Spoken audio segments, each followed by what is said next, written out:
Hello students, today we will discuss the class 12 macroeconomics chapter 8 income determination and multiplier, in which we have already discussed the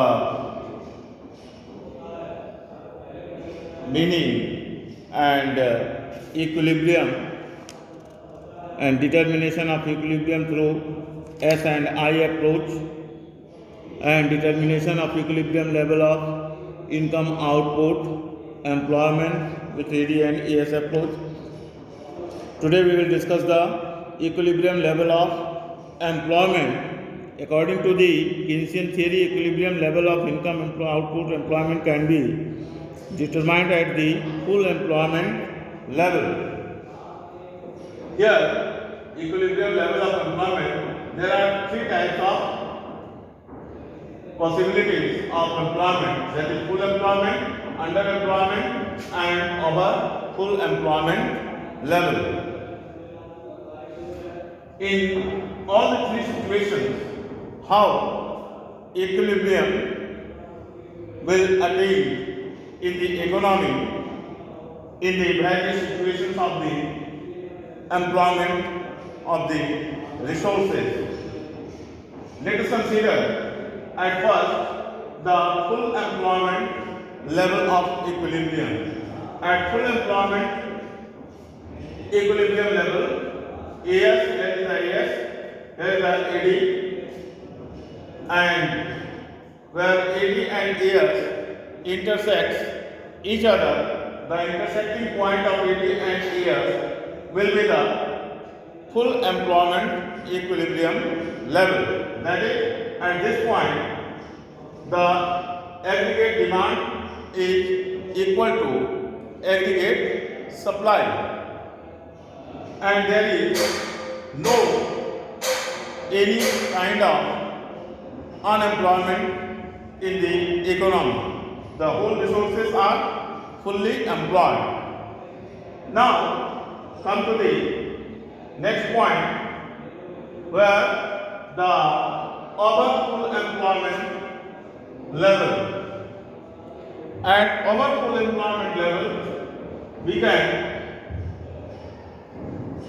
present it in this way: on the y-axis AD and AS, on the x-axis income output and employment. There is the AS curve, there is the AD curve that is required in the economy. If the demand is going to increase, that means demand curve will shift upward, and another demand curve, that is aggregate demand curve, will be this is the actual demand curve which is happening in the economy. But in the economy, actually this situation can be availed at full employment level. But aggregate demand is going to increase, that is why excess demand has been demanded in the economy at the time of this excess demand. Naturally, it will create inflation in the economy, because aggregate supply is below the aggregate demand curve. That is why this situation, this area is the excess demand, and this is happens in the inflationary situation of the economy. Due to the excess demand, the economy will be in inflationary situation, and in the case of underemployment, here we can put on the y-axis AD and AS and income and output employment at the x-axis. Here is the actual aggregate supply, here is the actual aggregate demand. If in the economy there is a deficient demand, then it will shift the aggregate demand curve below the actual required demand curve, full employment demand curve. Then it will create a deficient demand, that is actual demand is greater than the required demand is aggregate demand is greater than the actual aggregate demand.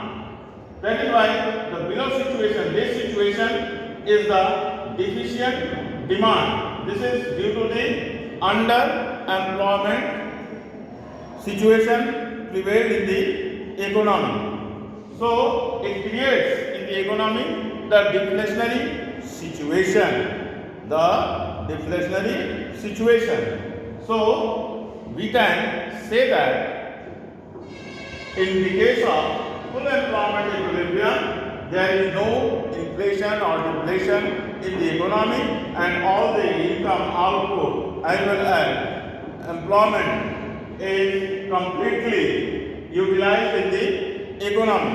And in case of excess demand, there is a inflationary situation in the economy because the actual demand is greater than the required aggregate demand. That is why inflationary situation is going to happen in the economy, and this area is the excess demand area. Now, in the case of underemployment, this area is deficient demand because there is a less demand in comparison to the aggregate demand and aggregate supply in the economy. The actually demand is going to decrease. This situation creates deflationary situation in the economy, and this area is called deficient demand. In this way, we can conclude that the equilibrium level of employment and various situations of possibilities of employment, full employment, underemployment, and over full employment level. This is the case of equilibrium level of employment. In the next class, we will discuss the various thoughts of economists, school of thoughts. Today, up to this point, next day we will discuss the school of thoughts on the economics, ancient thought and classical thoughts. Rest is well. Thank you.